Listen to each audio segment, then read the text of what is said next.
The day she called my Purple Heart service dog a violation was the day I decided to show her what real violation looks like. It started on a Tuesday morning in suburban Phoenix, 6 a.m., the desert sky just beginning to glow. I stumbled to the docker in boxers and a shredded army t-shirt, still half asleep, wondering who'd been pounding like Armageddon just arrived. But when I swung the door open, the porch was empty. Only a notice taped at eye level, screaming at me in red ink. Immediate. Removal of oversized aggressive breed dog required. $500 daily fines will be imposed for non-compliance. The words bled through cheap paper like they'd been written with malice. Beside me sat Rex, my 4-year-old German shepherd, service vest on, posture calm. He hadn't barked, hadn't lunged, just stayed steady, already sensing my pulse racing before I realized it myself.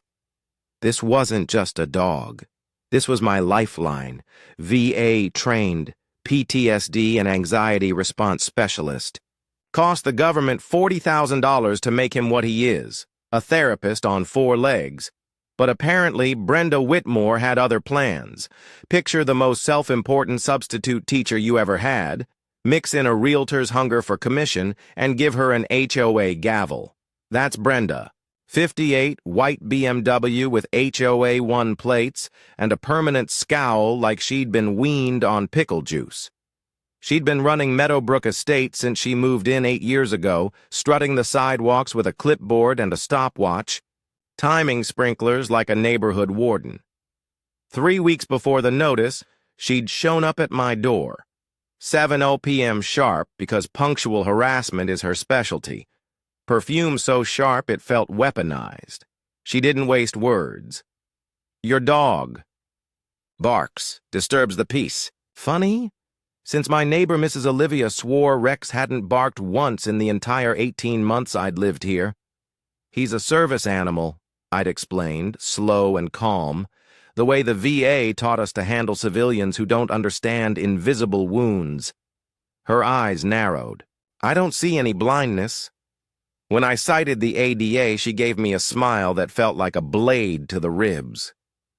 We'll see about that. And that's how war began. Most neighbors were decent. Mrs. Olivia baked Rex dog treats and told him stories about her husband's army service. The Rodriguez kids thought Rex was a superhero. Even Bob the mailman stopped to scratch his ears en route. But Brenda? She had allies. 3 out of 7 HOA board members in her back pocket. Together, they could weaponize bylaws like a mafia uses contracts. Rex had only one so-called incident. Barked at a raccoon digging through trash at 11 p.m. Normal dog behavior. But Brenda was waiting. Ring camera footage ready. Filed it under noise violation. That might have worked on anyone else. But I'm not just anyone. I've got an IT security background and a Purple Heart. I know how to dig. When I started pulling old HOA records, I found it. The original 2008 covenant. It clearly allowed working animals with no size restrictions. The updated 2019 version? That clause had vanished, quietly deleted. No vote, no record. Just gone. Someone had doctored the rules. Meanwhile, Brenda was escalating, driving her BMW, past my house every time Rex was outside, phone camera raised, waiting for the slightest slip. She tried recruiting neighbors into surveillance, even threatened the Rodriguezes with blocking their fence permit if they wouldn't help. 3 homes had already fallen victim to this game, owners harassed with endless violations, fined into bankruptcy, forced to sell. Guess who their realtor was? Brenda. It wasn't about Rex. It was about profit. And I wasn't going to be her next foreclosure. When the official letter arrived, a thick packet of violations, threats of legal action, and $500 daily fines, I knew this wasn't just harassment. It was extortion. But Brenda's fatal mistake was targeting a veteran protected by federal law. HOAs can't override the ADA. Period. I documented everything. Cameras around my house, screenshots, recordings, evidence collected with the same precision I once used to track insurgents in Iraq. She thought she was running a neighborhood drama. What she didn't know was she'd stepped into a battlefield. The board hearing came fast. Thursday night, community clubhouse. Brenda stacked the deck. Her 3 loyal votes, her gavel, her fake professionalism. She'd even blasted a neighborhood email warning about dangerous dogs, painting Rex like a threat to children and property values. Omitted, of course, his status as a federally recognized service animal.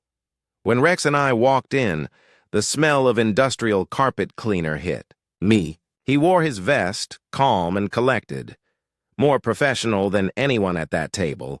I came loaded, ADA documentation, service dog papers, copies of the original 2008 covenant, and my phone recording everything under Arizona's one-party consent law. Brenda tried to silence me with parliamentary tricks. Chuck, the ex-cop, cut me off. How do we really know this animal is trained? Anyone can buy a vest online. Right on cue, Rex sensed my stress and slid across my feet, pressing his weight down with clinical precision. Deep pressure therapy, live demonstration. Chuck shifted uncomfortably. The irony was sharp enough to cut steel, Rex proving his training, to the very people denying it. Then I dropped the bomb. The altered covenants. Show me the vote. Show me the minutes. Show me any record these changes were approved. Silence. Brenda froze. She had nothing. Mrs. Olivia stood as my witness, hands trembling but voice steady. This dog is gentleman dog. Never bark, never hurt. Problem is not dog. Problem is woman who makes trouble for good people. The room went still. For the first time, Brenda's authority cracked. This fight wasn't just about me. It was about every family she'd strong-armed, every home she'd stolen. And standing there with Rex steady at my side, I knew one thing for certain. She picked the wrong soldier to mess with. The room's energy shifted fast. Neighbors sat frozen, realizing they weren't watching a fair hearing. They were watching a kangaroo court.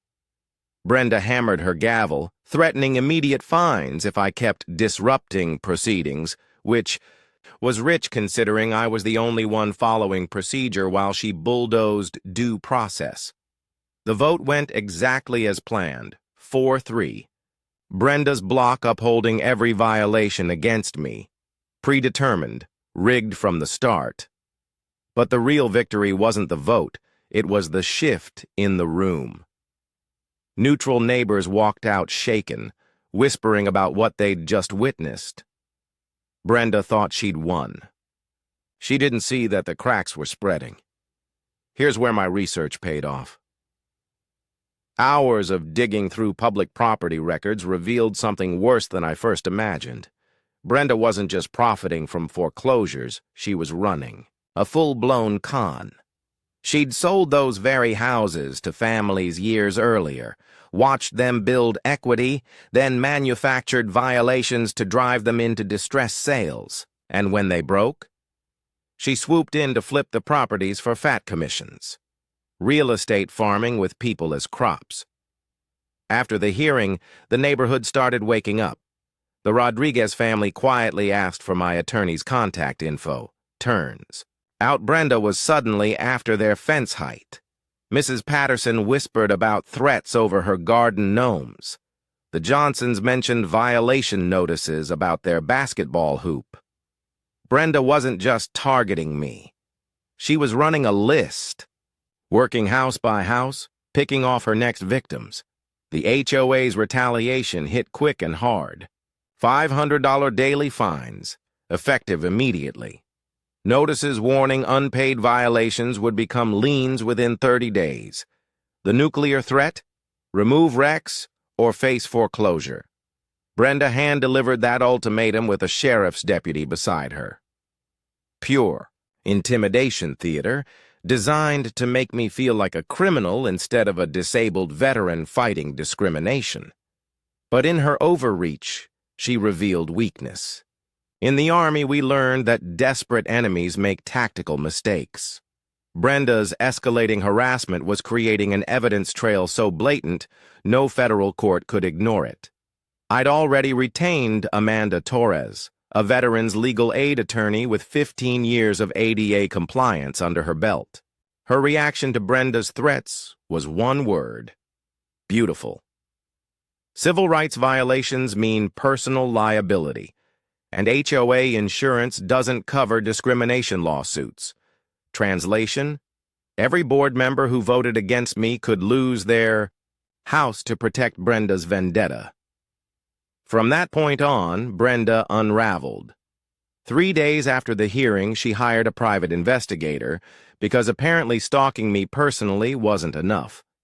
The guy parked in an unmarked van, telephoto lenses aimed at my yard, documenting Rex fetching tennis balls like he was casing evidence of war crimes. My cameras caught him while he tried to catch us. Amateur hour. Next came the privacy invasion. Brenda somehow got my ex-wife's number and started fishing for dirt on my mental health. Jennifer, to her credit, told her to shove it. But the violation was staggering.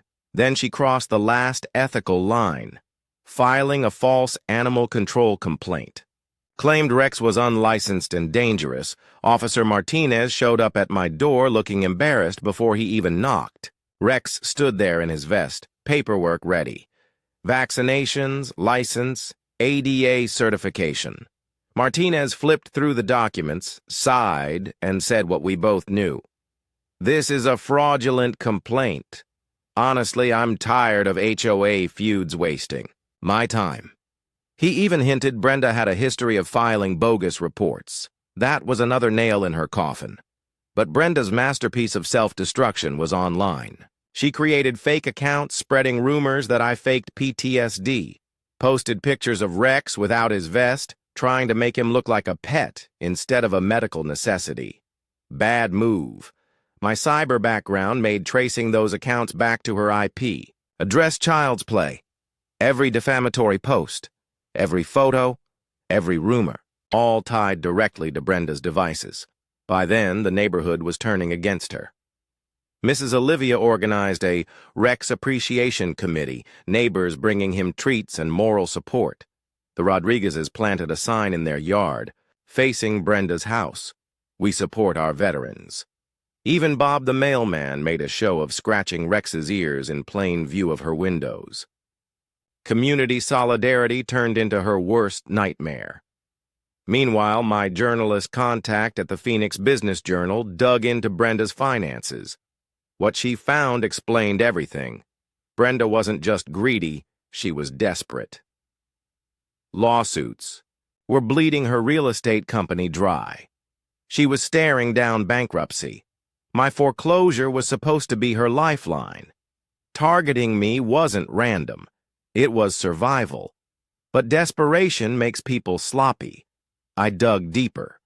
Property surveys showed. Her pool house was built 18 inches too close to the property line. Her decorative fence exceeded height limits. And the kicker? She'd been running her real estate business from an unpermitted shed for 3 years, claiming tax deductions for commercial use in a residential zone directly against HOA rules. By her own fee schedule, she owed around $52,000 in fines. The woman threatening to foreclose on me had been living in Violation City for years. That was the moment it all clicked. Brenda wasn't a tyrant. She was a hypocrite hiding her own corruption. Her crusade against me wasn't about rules. It was projection. A bully trying to bury her own guilt. I had enough evidence to bury her instantly. But my drill sergeant's voice echoed in my head. The best victories are the ones where your enemy defeats themselves. Brenda was doing that daily. My job was to document and let her dig deeper, so I built my team. Amanda Torres, the attorney, my tactical nuke. She laid it out clean. Civil rights violations mean personal liability, no insurance, personal assets. This isn't just about your dog. This is about bankrupting Brenda and everyone dumb enough to back her. Mrs. Olivia, the community organizer, quiet widow turned resistance leader. Her casserole brigade turned into an intelligence network. Every potluck, every grocery run, every casual sidewalk chat became neighborhood reconnaissance. Miguel Rodriguez Jr., 17, digital prodigy. He'd cataloged every fake account Brenda used, complete with IP logs, screenshots, timestamps. His evidence binder looked more professional than most prosecutors. And then came Chuck, the retired cop on Brenda's board. One night at Circle K nursing a black coffee, he admitted, "I thought I was voting for rule enforcement. But this is harassment, illegal harassment. If she keeps this up, I'm not standing with her anymore." That was the crack in her armor. Brenda thought she was winning. What she didn't see was the neighborhood aligning, evidence mounting, and her empire collapsing under its own weight. The war wasn't ending. It was just beginning. And this time, I wasn't playing defense. Regular dog park meetings evolved into strategy sessions where neighbors traded intelligence about Brenda's surveillance activities. A neighborhood petition supporting service animal rights gathered 47 signatures in just 3 days, with residents adding personal notes about their own experiences with Brenda's harassment. My background in cybersecurity became a weapon. Motion-activated cameras with encrypted cloud backups prevented evidence tampering. Discrete audio recorders prepared me for every future HOA interaction, perfectly legal under Arizona's one-party consent laws. Every email, letter, and surveillance attempt were logged with forensic precision worthy of an FBI case file. Media prep ran parallel. A journalist I knew from the Phoenix Business Journal had been building an exposé on HOA corruption statewide. My case provided the human angle she needed, a disabled veteran against suburban tyranny, complete with clear federal violations and community impact. "This has everything," she told me. "Disability discrimination, real estate fraud, grassroots organizing, and a service dog more professional than the board president trying to ban him. National outlets," she promised, "would eat it up." The most critical part of our strategy, though, was understanding Brenda herself. Military intelligence. Training had taught me to profile enemy motivations, and her behavior fit a textbook pattern: narcissistic control addiction. She needed dominance to feel powerful, which meant she would eventually overreach in public. Our plan was simple: set the stage, let her unravel, and document every misstep. The evidence vault was complete: a harassment timeline, recordings of discriminatory meetings, financial records proving her real estate scam, and digital forensics tying her to a defamation campaign. Rex's role never changed, remaining the perfect service animal and a living symbol of dignity against petty bureaucracy. 10 days remained until the next HOA meeting. We simply had to wait while Brenda kept digging her own grave. Her desperation escalated into criminal territory. The first move was bribery. She cornered City Inspector Jake Stevens at a sandwich shop, sliding an envelope across the table with a not-so-subtle suggestion: "There must be something wrong with that veteran's property. Code violations, safety hazards, anything that requires immediate action." Jake, a 20-year veteran of public service, had seen every corruption trick in the book. He recorded the entire exchange on his phone before calmly informing her that bribing a public official was a federal crime. Brenda's face, reportedly, went through more color changes than an Arizona sunset before she snatched her purse and fled. Within hours, an ethics complaint was filed, officially launching a misconduct investigation into our HOA president. But that was only the start. Brenda escalated online, creating a network of fake accounts across Facebook, Nextdoor, and Instagram. She posted cropped photos of Rex out of context, painting him as aggressive. She accused me of faking disability, even leaking private medical Details she'd scraped through surveillance. That's where Miguel Rodriguez stepped in. The computer science prodigy traced every fake account back to Brenda's own IP address. Timestamps matched her known surveillance routines. Even her recycled passwords and writing quirks gave her away. She doesn't understand how the internet works, Miguel laughed, pulling up forensic data that looked straight out of CSI. Cyber. The neighborhood was turning. Olivia organized a rally in support of Rex. 60 residents showed up, with veterans groups adopting our fight as a broader discrimination issue. We stand with Rex yard signs sprouted across lawns like suburban protest art. Brenda's retaliation was swift. Residents who supported me started receiving violation notices for microscopic infractions, mailboxes off by half an inch, grass too green, basketball hoops slightly visible from the street. But instead of intimidation, she only bred more resentment. Her boldest strike came when she targeted my livelihood. She contacted my employer's HR department, calling me unstable, claiming Rex posed a workplace hazard. She even filed a fraudulent OSHA complaint. The attack backfired instantly. My company, a cybersecurity firm that prized veterans and diversity, offered their legal team support and issued a public statement defending my rights. Worse for Brenda, her harassment triggered a state licensing investigation into her real estate license. From there, the spiral accelerated. Late-night drive-bys, threatening notes, door-to-door smear attempts, even confronting elderly Mrs. Olivia in a grocery store parking lot. Police issued her a formal warning for stalking. HOA board members quietly began distancing themselves. Chuck withdrew his support. Linda feared damage to her career. Dave worried about losing his city connections. Brenda was isolated, desperate, and unpredictable. Then came the attempted dog theft.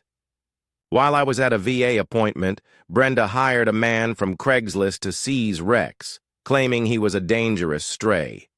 Fortunately, Mrs. Olivia was gardening nearby and called me in a panic. I arrived to find Rex safe inside and a bewildered contractor realizing he'd been set up for felony theft. Arizona law treats service animal theft as a serious offense with federal implications. Another complaint went on the pile. Her fabricated dog bite report didn't last even 4 hours. She described injuries to a child that didn't exist, at an address that didn't exist, with parents no one in the neighborhood had ever met. When pressed by police, her story crumbled. She was cited for filing false reports, a misdemeanor now attached to her record. Still, she pressed on. Olivia organized neighbors into shifts to keep Rex protected. Miguel tracked Brenda's BMW like a military op. Even the mailman timed his routes for extra eyes. The breaking point came at a holiday meeting. Brenda, trembling with rage, stood and read aloud from my confidential VA medical records. She had somehow obtained and weaponized my PTSD treatment history in a public forum. The room went dead silent. She had just committed a federal crime in front of dozens of witnesses. Veterans Legal Aid filed immediate complaints with the Department of Justice and the Department of Health and Human Services. My journalist contact called it prosecutorial gold. The fallout threatened 6-figure penalties and criminal charges. Meanwhile, my own digging uncovered that Brenda had been siphoning HOA funds for years. Inflated pool contracts covered her spa services. Landscaping invoices billed the community for work on her private property. She had been bleeding the neighborhood dry while posturing as its guardian. By then, her breakdown was obvious. Public outbursts at grocery stores, aggression toward other service animals, social media rants bordering on incoherent. Even her allies began to worry about her mental health. Her final blunder came when she declared, in front of witnesses and cameras, that she intended to have Rex destroyed as a dangerous animal. That single statement crossed every boundary. Federal law, state protections, civil rights precedent, she had just placed herself in checkmate. 10 days remained until the board meeting. By then, the clubhouse was primed for a showdown. 80 residents packed into a room built for 40. Media cameras rolling, veterans groups in attendance. Brenda tried to project authority in a sharp power suit, but her trembling hands gave her away. Tonight, we address the ongoing violation of community safety standards, she began, her voice high and brittle. Federal disability laws do not supersede private covenants, and this board will not be intimidated by legal threats. It was the kind of opening statement that made attorneys wince. Federal law absolutely supersedes HOA rules when it comes to disability rights. That was the whole point of civil rights legislation. I entered with Rex in full-service vest, documentation in hand, and the quiet confidence of someone with federal law and the community on his side. The crowd shifted instantly. The perfect service dog and the veteran he protected stood calm and steady, while Brenda's authority collapsed under the weight of her own behavior. The trap was closed. Mrs. Olivia was the first to step forward during public comment, her voice carrying the weight of a life lived through real hardship. Rex is a gentleman dog who helps a good man heal from war, she declared. Brenda is the problem, not the dog. This community has not been told the truth. Her words set the tone, and the room fell into a respectful silence. The Rodriguez family followed, presenting a petition with 67 signatures supporting service animal rights. Neighbors had written personal testimonials, many describing how they had witnessed Rex's calm and exemplary behavior. Then came the expert testimony. Dr. Sarah Kim, a respected local veterinarian, stated plainly, "In 20 years of practice, Rex is one of the most well-trained animals I've ever evaluated." The moment intensified when 3 military veterans stood in unison during my testimony. They didn't say a word. They didn't need to. Their silent solidarity raised the emotional temperature of the entire room. When I presented our timeline of harassment, explaining the ADA in terms everyone could understand, you could feel neighbors connecting the dots. They realized Brenda's campaign wasn't about rules. It was about abuse of power. Service. Animals have the same legal access rights as wheelchairs, I explained, locking eyes with board members who were suddenly realizing their own legal exposure. That's when attorney Amanda Torres stepped forward. She held the room with surgical precision. Disability discrimination, selective enforcement, personal liability for board members. She reminded them that the HOA's insurance policy specifically excluded civil rights violations, meaning board members could be personally sued. Brenda's face went pale, then red, then nearly purple.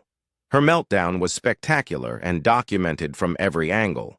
She interrupted Amanda, screaming about fake veterans and disability fraud.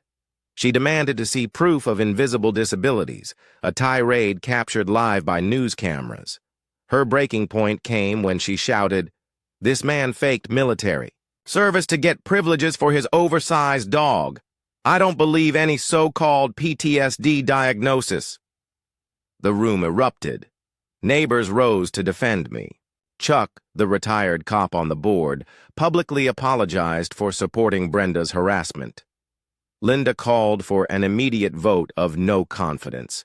Even Dave, one of Brenda's longtime allies, tried to distance himself from her collapsing power. Then the media struck. A Phoenix Business Journal reporter pressed Brenda about her own property violations. Cameras rolled as she denied photographic evidence of her illegal structures and unlicensed business. When she blurted, "Board members follow different standards than residents," she essentially admitted to selective enforcement on record. A gift for any prosecutor. Then Amanda dropped the hammer. A full dossier of Brenda's violations. setback issues with her pool house, fence infractions, the illegal shed office, and most damning financial records proving she had embezzled HOA funds. Right on cue, Officer Martinez entered with a restraining order protecting Rex and me. The symbolism was perfect, authority finally standing with the victim. The rustle of legal papers sounded like justice itself. The board vote was decisive. 6-0. Brenda removed as president. Every Rex-related violation rescinded. An official apology issued. The board even voted to reimburse my legal fees. Brenda refused to accept her removal, threatened lawsuits, and stormed out screaming about fake veterans and rigged elections. Cameras captured her BMW screeching away from the very neighborhood she had terrorized. Through it all, Rex remained calm. He pressed against me during my stress peaks, his training shining in the chaos. By the end of the night, he was more than my service dog. He had become a community symbol. Neighbors lined up to pet him, thank him, and in their own way, honor what he represented. That night felt like Liberation Day. Mrs. Rodriguez was elected interim president. Emergency reforms were scheduled to prevent future abuse of authority. Within 6 months, Meadowbrook Estates had transformed from a suburban battlefield into a model community studied by housing advocacy groups nationwide. Brenda's fall was slow and brutal. Criminal charges followed, false police reports, HIPAA violations, probation, community service, ironically at a veterans rehab center. Her real estate license was suspended pending ethics investigations. The embezzlement evidence forced her to sell her violation-riddled house just to pay restitution. With the restraining order in place, she disappeared to Tucson. Karma had done its work, but the victory wasn't just mine. The network of support, forged in that fight, became a lifeline for my PTSD recovery. Rex's training was validated through the hardest test imaginable, and our community created something lasting. The civil rights settlement produced a $50,000 legal fund for veterans facing discrimination, overseen by Amanda Torres. Our case became a teaching tool for advocacy groups, showing exactly how to build bulletproof cases. Document everything. The ripple effect spread nationally. Insurance companies began requiring HOAs to undergo disability compliance training. Property managers hired legal consultants to review enforcement practices. Advocacy groups cited Meadowbrook Estates as proof that inclusive governance strengthens, not weakens, communities. Even locally, the culture shifted. Annual Service Animal Appreciation Day festivals now raise funds for veterans while educating neighbors about disability rights. The new dog park, built with recovered embezzlement funds, became a hub of connection. Property values rose, buoyed by positive national press. Veterans' families even sought out Meadowbrook Estate specifically for its proven inclusiveness. A year later, I live in a community where people wave instead of spy, where meetings build rather than bully, and where Rex can simply do his job, without challenge. Ironically, Brenda's crusade created exactly the opposite of what she wanted, a neighborhood stronger, kinder, and more united than ever. Today, Rex's fund helps train service dogs for veterans in need. Community partnerships with the VA bring PTSD awareness events to civilians, creating understanding where ignorance once thrived. Mrs. Olivia, now 81, still brings homemade treats to Rex, summing it up in her simple way. Good people make good. Neighborhoods when they stand together against bullies. And that's the truth. Federal protections for disabled Americans exist for moments like this. When you know your rights and document violations, you don't just protect yourself. You pave the way for everyone who comes after you. So here's the bottom line. If you've faced HOA harassment, share your story. Expose the bullies. Stand up. Because sometimes fighting back isn't about revenge. It's about building a better world, one neighborhood at a time. That's it for today's HOA Justice story. If you enjoyed watching Karma in action, hit like, share your thoughts in the comments, and subscribe so you don't miss the next HOA meltdown we cover.